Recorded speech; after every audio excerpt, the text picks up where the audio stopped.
எல்லாருக்கும் வணக்கம்.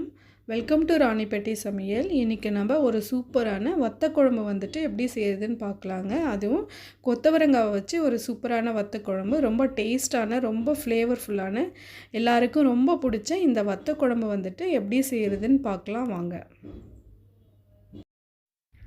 இப்போ ஒரு பேனில் 2 டீஸ்பூன் அளவுக்கு நான் ஆயில் போட்டு காய வச்சுருக்கேன். அதில் 1 டீஸ்பூன் அளவுக்கு கடலைப்பருப்பு சேர்த்து மீடியம் ஃப்ளேமில் வச்சு நல்லா வறுத்து எடுத்துக்கலாம். ஒரு 3/4 பாகத்துக்கு வறுந்தால் போதும். இப்போ கடலைப்பருப்பு ஓரளவுக்கு வறுந்துருச்சு. இதோட 1 டீஸ்பூன் அளவுக்கு நான் மிளகு சேர்க்குறேன். அடுத்தது ஒரு 1/2 டீஸ்பூன் அளவுக்கு நான் ஜீரகம் சேர்க்குறேன். இப்போ இதெல்லாம் சேர்த்து வறுக்கும் போது கடலைப்பருப்பு உங்களுக்கு ஃபுல்லாக வறுந்துடும். அடுத்தது ஒரு 1/4 டீஸ்பூன் அளவுக்கு நான் வெந்தயம் சேர்க்குறேன். இப்போ இது எல்லாத்தையும் நல்லா பொன்னிறமாக நம்ம வறுத்து எடுத்துக்கலாம். இப்போ இது நல்லா ஒரு பொன்னிறமாக வறுந்துருச்சு. இப்போ இதோட ஒரு 10 சின்ன வெங்காயம் நான் சேர்க்குறேன். இப்போ ஃப்ளேம் கொஞ்சம் மீடியமாக வச்சுக்கிட்டா தான் நமக்கு தீஞ்சு போகாமல் இருக்கும். இப்போ சின்ன வெங்காயம் ஓரளவுக்கு வதங்கினா போதும். இப்போ இதோட ஒரு 3 டீஸ்பூன் அளவுக்கு நான் தேங்காய் துருவல் சேர்க்குறேன். இந்த ஆயிலில் அந்த தேங்காய் துருவல் சேர்த்து வறுக்கும் போது நல்ல ஃப்ளேவர் வரும். அதனால் அது வரைக்கும் கொஞ்சம் நல்லா வறுத்து எடுத்துக்கலாம். இப்போது இந்த தேங்காய் துருவல் வறுந்ததுக்கப்புறம் இதை சூடு நல்லா ஆற வச்சு ஒரு மிக்ஸி ஜாரில் போட்டு நல்லா பேஸ்ட் மாதிரி அரைச்சி எடுத்துக்கலாம். நல்லா ஒரு பைன் பேஸ்ட்டாக வரணும், அந்த அளவுக்கு நல்லா அரைச்சி எடுத்துக்கலாம். இப்போது வேறு ஒரு பேனில் நான் நல்லெண்ணெய் ஊற்றி நல்லா காய வச்சுருக்கேன். இப்போ இதோட தாளிப்பு சேர்த்துடலாம். நான் தாளிப்புக்கு கடுகு, கடலைப்பருப்பு, உளுத்தம்பருப்பு, ஜீரகம், மிளகு, வெந்தயம் எடுத்திருக்கேன். இப்போ இதை நல்லா பொரியட்டோன்னு சொல்லிவிட்டு நம்ம அடுத்தது சேர்க்கலாம்.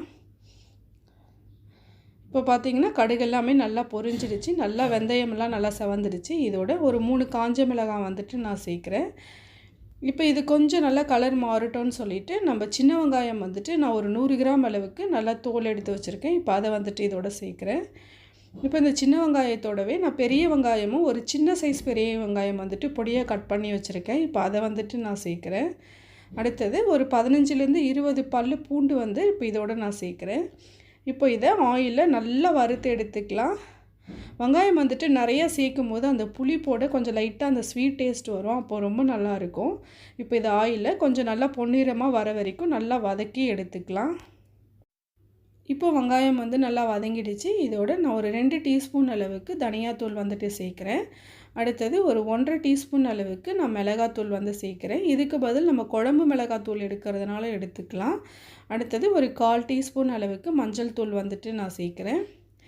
அடுத்தது ஒரு 1/4 டீஸ்பூன் அளவுக்கு நான் பெருங்காயம் சேர்க்குறேன். இப்போ இதை இந்த ஆயிலில் நல்லா ஃப்ரை பண்ணி எடுக்கும்போது நமக்கு மசாலாவும் நல்லா ஃப்ளேவர் வரும். உங்களுக்கு கலரும் நல்ல ஒரு பிரைட் கலராக வரும். இப்போ இந்த ஆயில்லையே இந்த மசாலாவை நல்லா வறுத்து எடுத்துக்கலாம். இப்போது இந்த மசாலாலாம் இந்த ஆயிலில் நல்லா வறுந்துருச்சு, நல்லா ஃப்ளேவர் வருது. அடுத்தது ஒரு 2 பெரிய சைஸ் தக்காளி நான் பேஸ்ட் மாதிரி அரைச்சி வச்சுருக்கேன். இப்போ அதை சேர்க்குறேன். இது மாதிரி பேஸ்ட் மாதிரி அரைச்சி சேர்க்கும்போது உங்களுக்கு கிரேவி நல்ல திக்னஸ் வரும். இப்போ இதை கொஞ்சம் நல்லா வதக்கி எடுத்துக்கலாம். இப்போ இந்த வெங்காயம் தக்காளிக்கு தேவையான உப்பு மட்டும் இப்போ நம்ம சேர்த்துக்கலாம். இப்போது இந்த ஆயிலெலாம் நல்லா பிரிஞ்சு தக்காளியெல்லாம் நல்லா வதங்குற வரைக்கும் நல்லா வதக்கி எடுத்துக்கலாம். இப்போது தக்காளி எல்லாம் நல்லா வதங்கிடுச்சு. இதோட கொஞ்சம் கருவேப்பிலை சேர்க்குறேன். அடுத்தது நம்ம வறுத்து அரைச்ச அந்த தேங்காய் பேஸ்ட்டை இப்போ இதோட சேர்த்துடலாம். இப்போ இதை சேர்த்துட்டு நம்ம கொஞ்ச நேரம் மீடியம் ஃப்ளேமில் வச்சு அந்த மசாலாவும் உங்களுக்கு நல்லா வதங்குற வரைக்கும் நல்லா வதக்கி எடுத்துக்கலாம். இப்போ இதையும் சேர்த்து நல்லா வறுக்கும்போது கொஞ்சம் உங்களுக்கு ஆயில் நல்லா பிரிஞ்சு வரும். இப்போ பார்த்திங்கன்னா ஆயில் நல்லா பிரிஞ்சிடுச்சு. அந்த தேங்காயோட ஃப்ளேவர், அந்த மசாலாவோட ஃப்ளேவர்லாம் ரொம்ப நல்லா வருது. இப்போ நான் ஒரு எலுமிச்சைப்பழம் சைஸ் அளவுக்கு புளியை நல்லா ஊற வச்சு எனக்கு தேவையான அளவு தண்ணி சேர்த்து நல்லா கரைச்சி எடுத்து வச்சுருக்கேன். இப்போ அதை சேர்க்குறேன்.